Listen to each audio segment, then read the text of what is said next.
Welcome students to YouTube channel SRK all in one classes. आज हम पढ़ रहे हैं class 10 mathematics chapter number 5 Euclid's geometry. इसका हम थ्योरी पार्ट ऑलमोस्ट कंप्लीट कर चुके हैं। मैं आपको समझा चुका हूँ एक्सियोम क्या होता है, पोस्टुलेट क्या होते हैं और किस प्रकार इसका इन्वेंशन हुआ। तो आइए इसी पे बेस्ड एक्सरसाइज 5.1 वो हम शुरू करने वाले हैं। आइए फर्स्ट शुरू करते हैं। तो क्वेश्चन नंबर 1 देखिए, true and false. Question number क्या है, which of the following statement are true और false, give reason for your answer. First है only one line can pass through a single point, केवल एक ही लाइन सिंगल पॉइंट से पास हो सकती है। इट इज फॉल्स, क्योंकि एक सिंगल पॉइंट से इनफाइनाइट लाइन पास हो सकती है। मान लो ये कोई सिंगल पॉइंट है, इससे कितनी लाइन पास हो सकती है, इनफाइनाइट।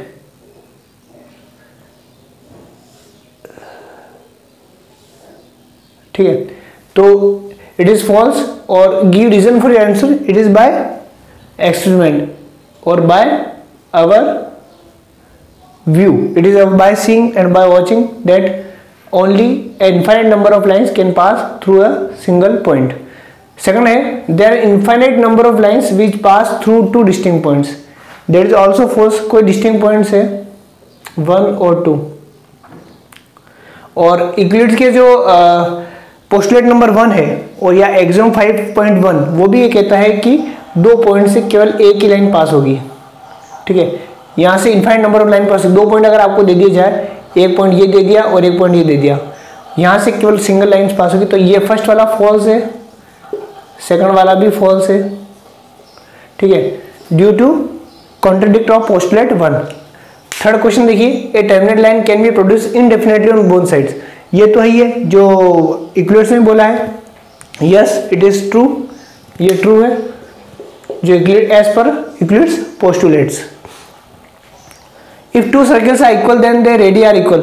अगर दो सर्कल्स इक्वल होंगे तो उनकी रेडियस इक्वल होगी। बिल्कुल सही है, ये ट्रू है। अगर उन दोनों सर्कल्स को आपस में क्या कर दो, सुपर इम्पोज कर दो, एक के ऊपर एक रख दो, तो उनकी रेडियस भी इक्वल होगी। और ये जो पोस्टुलेट नंबर 4 है उससे हम ले सकते हैं कि कोई भी सर्किल है, वो सर्किल ड्रॉ करने के लिए मेरे को दो चीज चाहिए, एक तो सेंटर और एक उसकी रेडियस। तो दूसरे सर्किल को अगर मैं उसको दूसरे ऊपर इंपोज करूं, यानी सेंटर का कोई मतलब नहीं है, तो सेंटर तो मैं उठा के उस पहले वाले सेंटर के ऊपर रख दूं और दोनों सुपर इंपोज हो जाए तो आपस में रेडियस बराबर होगी ही होगी।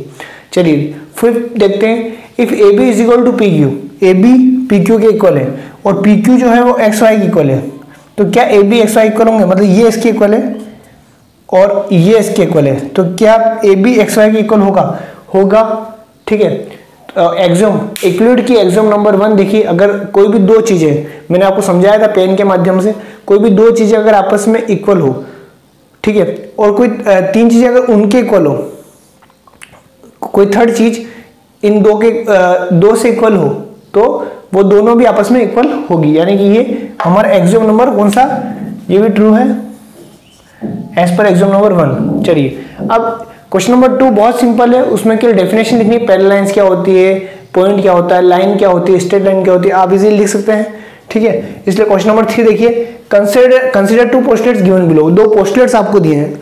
अब पोस्टुलेट्स क्या होते हैं मैं आपको रिवाइज कर देता हूं। पोस्टुलेट क्या होते हैं, जो एक एजम्पशन है ऑफ द ज्योमेट्री, कोई भी एजम्पशन, और एजम्पशन किससे बेस्ड है, यूनिवर्सल ट्रूथ पर, जो हमको दिखता है हाँ ऐसा होता है। ठीक है, based on the universal truth, और जिनको हम प्रूव नहीं करते वो पोस्टुलेट्स होते हैं, और जो प्रूव हो जाती है वो होती है थ्योरम। ठीक है, तो दो पोस्टुलेट्स आपको दिए हैं, दो एजम्पशन आपको दिए हैं, वो है given any two distinct points A and B there exist a third point. दो अलग अलग पॉइंट है A और एक पॉइंट है B। ठीक है, there exist a third point C in between A and B। एक थर्ड पॉइंट है C जो इन दोनों के बीच में है, और third point C in between this, ये मान लो C पॉइंट है जो इन दोनों में एग्जिस्ट कर रहा है। एक ये मेरी एक पोस्टुलेट है, ये 1 क्या हो गई, और सेकंड क्या है, there exist at least that are not on the same line. There exist 3 point, यहाँ पे 3 पॉइंट आएगा, थोड़ा बुक में क्या लिखा देख लेते हैं एक बार। There at least 3 points that are not on the, there exist at least 3 points.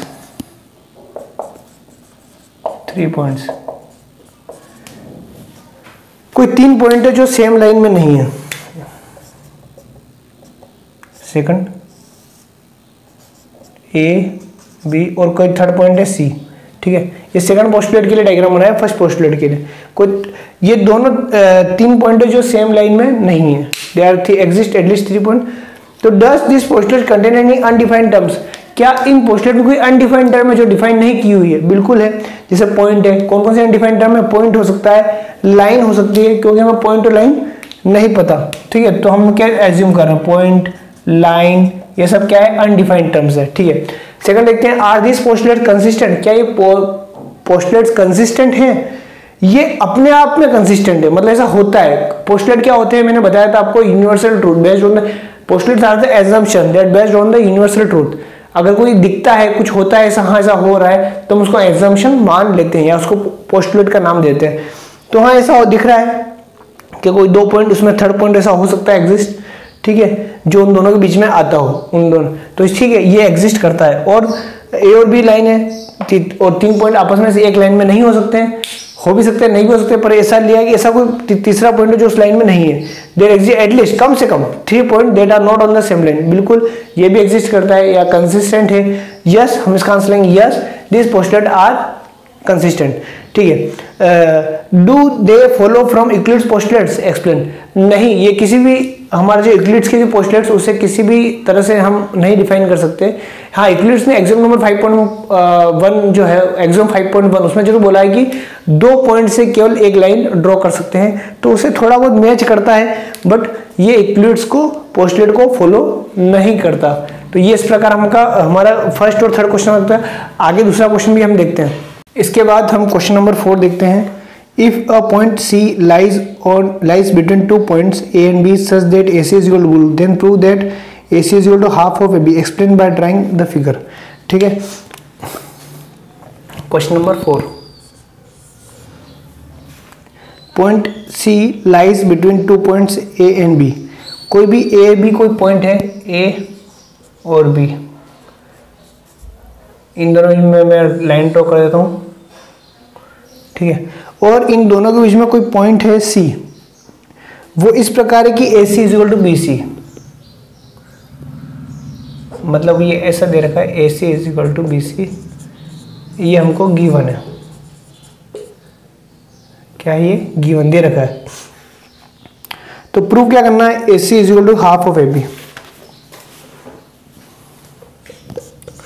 To prove AC is equal to half of AB, ये हमको प्रूव करना है। तो ठीक है, चालू शुरुआत करते हैं, हम जो दे रखा है, जो गिवन है हमको उससे शुरुआत करते हैं, यानी कि AC is equal to BC, ये हमको दे रखा है गिवन। अब AC is equal to BC हमको दे रखा है। अब हम क्या करते हैं, दोनों साइड AC का ऐड कर देते हैं, जो AC जो लेंथ है उसको दोनों साइड ऐड कर देंगे, ठीक है। तो AC प्लस AC, इधर भी मैंने AC का ऐड कर दिया और इधर भी BC प्लस AC ऐड कर दिया। क्यों ऐड किया, क्योंकि जो हमारे यूक्लिड्स एक्सियोम है, यूक्लिड्स एक्सियोम क्या कहता है कि कोई भी इक्वल्स को आप इक्वल्स में ऐड कर सकते हैं, जो होल आएगा वो भी इक्वल आएगा, ये हमारी एक्सियोम थी, ऐसे यूक्लिड्स एजम्पशन था एक्सियोम में, ठीक है। तो अगर मैंने ये इक्वल एडेड टू इक्वल्स, ये लिख सकते हैं हम ब्रैकेट में, एज पर एक्सियोम भी लिख सकते हैं, as per axiom equal added to equals AC, यहाँ पे AC का ऐड कर दिया, इधर भी AC का ऐड कर दिया, दोनों तरफ सेम ऐड कर दिया, कोई दिक्कत नहीं होगी, क्योंकि जो आंसर आएगा होल वो भी आपस में इक्वल होंगे, तो ये इसके इक्वल होगा। चलिए, अब AC प्लस AC हो गया 2AC, ठीक है, दोनों को जोड़ लेंगे। अब यहाँ पे BC प्लस AC का मतलब BC प्लस AC, मतलब ये लाइन, ठीक है। अब BC प्लस AC की जो ये लाइन है, ये AB के ऊपर कॉन्साइड करती है, यानी कि BC प्लस AC को मैं लिखता हूँ AB, इसका रीजन दे दूंगा मैं, ठीक है। या भी लिख सकता हूं BC plus AC कॉन्साइड with AB, किससे कॉन्साइड करती है, AB से कॉन्साइड करेगी, जो AC प्लस BC है वो किस पे कॉन्साइड करेगी, AB से, तो ये हमारा आ जाएगा। तो इस पूरे को मैं लिखता हूं AB, ठीक है। तो AC इज इक्वल टू, अब 2 नीचे चला जाएगा तो इधर हाफ ऑफ AB आ जाएगा, तो ये मेरा प्रूव करना था मुझे, आई थिंक यही। तो ये मैंने प्रूफ कर लिया। ये क्वेश्चन नंबर मेरा कंप्लीट हो गया 4। इसी प्रकार क्वेश्चन नंबर नेक्स्ट देखिए, question number 5। In question number 4 point C is called mid point of the line segment A B. बिल्कुल ये मिड पॉइंट ही कहलाएगा सी, क्योंकि ये हाफ ऑफ ए बी है। Prove that every line segment has one and only one point. अब हमें ये प्रूव करना है कि ये केवल एक और एक ही मिड पॉइंट है। चलिए इसको सॉल्व करते हैं, ये भी बहुत सिंपल है। अब मान लेते हैं, देखिए मैं आपको वैसे बताता हूँ, आप कर लीजिएगा। मान लेते हैं कि 2 मिड पॉइंट है, ठीक है। अगर ये बोल रहे हैं कि सपोज मान लो कि एक ही मिड पॉइंट है, मान लिया 2 मिड पॉइंट, एक मिड पॉइंट और सी, एक मिड पॉइंट और डी। क्वेश्चन नंबर 5, एक मिड पॉइंट, 2 मिड पॉइंट्स। कितने मिड पॉइंट्स है? 2 mid points between A and B. 2 mid point से ए एंड बी गया। एक आपका C and D, and these are, और वो कौन कौन से? C and D. 2 mid points हैं, ठीक है। अब जब मिड पॉइंट 2 हो गए, ठीक है, मिड पॉइंट 2 हो गए तो वो दोनों तो जो कैसे होगा मिड पॉइंट अगर 2 है तो अगर 2 मिड पॉइंट हो गए तो A C is equal to half of A B, ये भी हमने प्रूव किया। और उसी प्रकार A D is equal to half of A B. दोनों मिड पॉइंट होगा तो दोनों ऐसे होंगे भाई, ये मिड पॉइंट है तो ये भी प्रूव किया ना भाई, ए सी मिड पॉइंट है तो ऐसा होते ही होता है। तो अगर डी मिड पॉइंट होगा तो ये भी होगा, दोनों 2 मिड पॉइंट हो गए। चलिए अब 2 एज पर एक्सियोम क्या कहता है हमारा, अगर कोई भी 2, अब हाफ ए बी और हाफ ए बी किसके इक्वल है? ए सी और ए डी। तो ये आपस में इक्वल हो जाएंगे एज पर एक्सियोम, तो A C is equal to A D हो जाएगा। इक्वल्स आर इक्वल, मतलब इक्वल किसके इक्वल होंगे? इक्वल के, ठीक है। एज पर एक्सियोम लिख देते हैं, एज पर यूक्लिड्स एक्सियोम। चलिए तो ये ऐसी, तो ये कब पॉसिबल है? ए सी और ए डी कब पॉसिबल है? When C and D are only 1 and 1 point, ठीक है। So C and D is 1 point between A and B.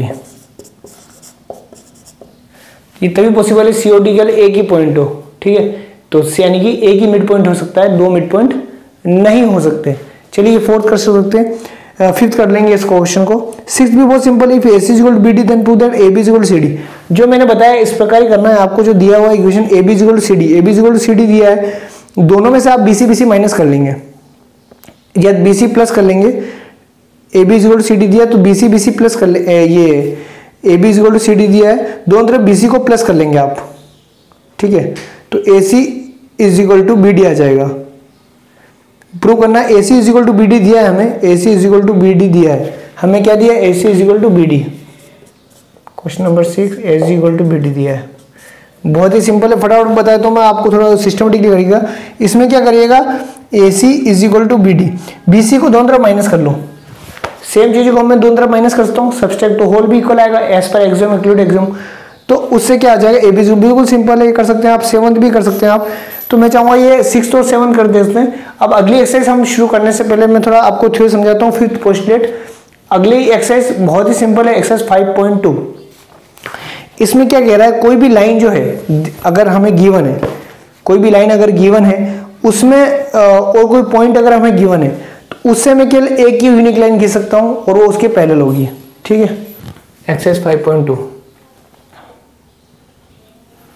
हाँ एक्सरसाइज 5.2 क्या है? Equivalent version of 5th postulate. हाँ 5th पोस्टुलेट क्या था? देखिए अब मैं समझाता हूँ उसकी थ्योरी। आप 2 ही क्वेश्चन है इसमें, कर लीजिएगा आप। 5th पोस्टुलेट हमारा क्या था? अगर 2 स्ट्रेट लाइन की कोई लाइन अगर 2 स्ट्रेट लाइन के बीच में आती है, 5th पोस्टुलेट एक बार हम रिवाइज कर लेते हैं। अगर कोई लाइन 2 लाइन की, तो कोई स्ट्रेट लाइन अगर 2 लाइन के बीच में आती है, अगर वो करती है, लाई होती है, ये 2 लाइन है, मान लो AB एक लाइन है और ये CD और EF ये 2 लाइनें इनके बीच में आती है, ठीक है।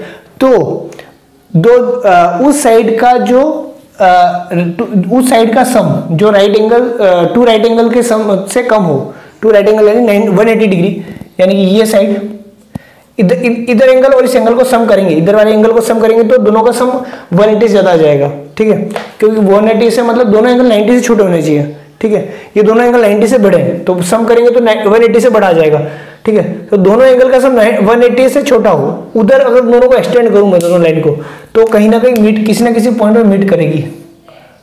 ये मेरा फिफ्थ पोस्टुलेट है, ये क्या है, मेरा फिफ्थ पोस्टुलेट था, ठीक है, जो हमने पढ़ चुके हैं पिछले हमारे लेक्चर में। अब इससे मेरा नया जो पोस्टुलेट है, एक साइंटिस्ट हुए जॉन प्लेयर्स, जॉन प्लेफेयर, उनका नाम था John Playfair, John Playfair. John Playfair एक साइंटिस्ट थे 1729 में इन्होंने एक पोस्टुलेट बनाया और उन्होंने क्या किया, जो फिफ्थ पोस्टुलेट था उससे इसको सपोर्ट किया। जो फिफ्थ पोस्टुलेट किसका था, हमारा यूक्लिड्स का, इसलिए फिफ्थ पोस्टुलेट वो यही है। इससे उन्होंने डिराइव करके एक नया अपना पोस्टुलेट बनाया। उन्होंने कहा कि चलिए ये तो आपका ठीक है, जो यूक्लिड्स ने बोला सही बोला, पर मैं ये कह रहा हूं कि अगर इन दोनों दोनों एंगल का सम 180 डिग्री आ जाए, ठीक है, ये 180 डिग्री से छोटा बोल रहे हो, 180 डिग्री से छोटा 180 आ जाए या दोनों 90 डिग्री आ जाए, दोनों अगर रेक्टेंगल, मतलब अगर मैं इन दोनों को लाइन को ऐसे बेंड करता जाऊं और दोनों 90 डिग्री आ जाए, समझिए इसको ऐसे, ये कोई लाइन है AB, ठीक है, और अगर ये दूसरी लाइन CD जो है वो ऐसे हो जाए,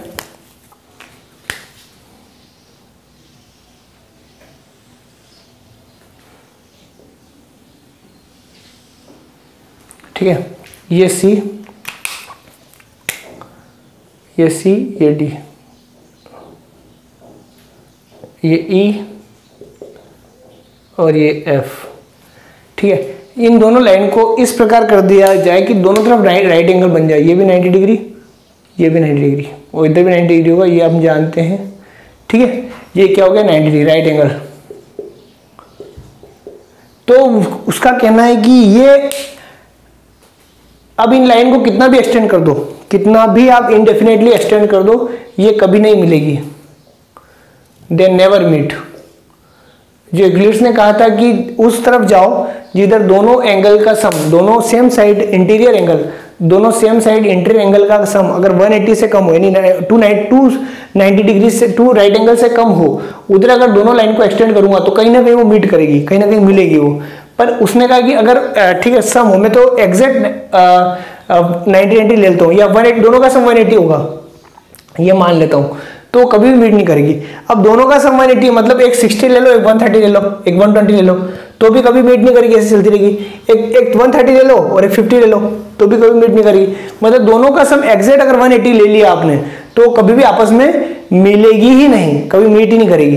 तो अब यहां से कॉन्सेप्ट आ गया, तो लाइन कौन सी हो गई है, AB और CD और EF किस प्रकार की लाइन हो गई। तो उन्होंने कहा ये इसको हम बोलते हैं पैरेलल लाइंस। क्या बोलते हैं, parallel lines, they are the parallel, मतलब ये कभी मीट नहीं करेगी। मतलब पैरेलल लाइंस वो लाइन होती है जो कभी आपस में मीट नहीं करती, कभी इंटरसेक्ट नहीं करती एक दूसरे को। तो यहां से एक नया कंसेप्ट जो जॉन प्लेयर 1729 उन नया कंसेप्ट दिया पैरेलल लाइंस का, ठीक है। और उसी पे अब हम आते हैं, देखिए अब उन्होंने जो लिखा है वो ही लिखा है। उन्होंने जो उनका जो पोस्टुलेट है वो ये है, फॉर एवरी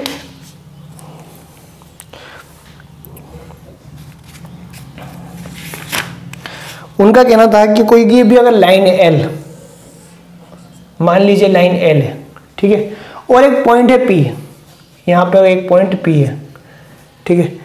अब for a given line L and for a given point P जो कि L पर नहीं है, that is not lying on the L, ठीक है, there exist a unique line. Unique line, यहां से एक यूनिक लाइन गुजरेगी। यूनिक लाइन मतलब का मतलब था केवल एक ही लाइन, सिंगल लाइन। यूनिक का मतलब एक, यूनिक एक ही होता है, दो नहीं होते, केवल एक ही लाइन गुजरेगी जिसको नाम अगर M दे दूं, unique line passing, unique line M which is passing through P, ठीक है। बस ये उसका पोस्टुलेट था, ठीक है। यानी कि उनका कहना यह था कि for line L, for every line, अगर किसी भी line for every line L, कोई भी एक लाइन L है, एंड फॉर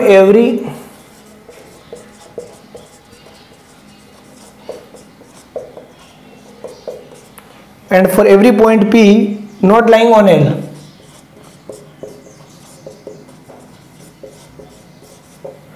कोई भी लाइन L है और दूसरा कोई पॉइंट P है जो L पर नहीं है, ये पॉइंट P है, ये L पर नहीं है, ठीक है। There exist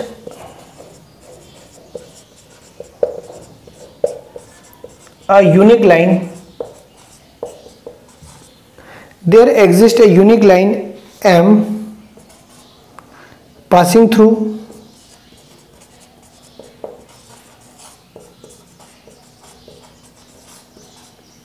there is a unique line M। अब ये M जो है वो एक यूनिक लाइन होगी,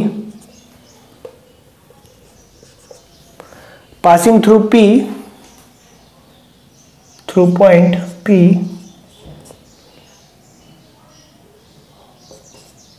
एंड जो इंपॉर्टेंट चीज है, एंड पैरेलल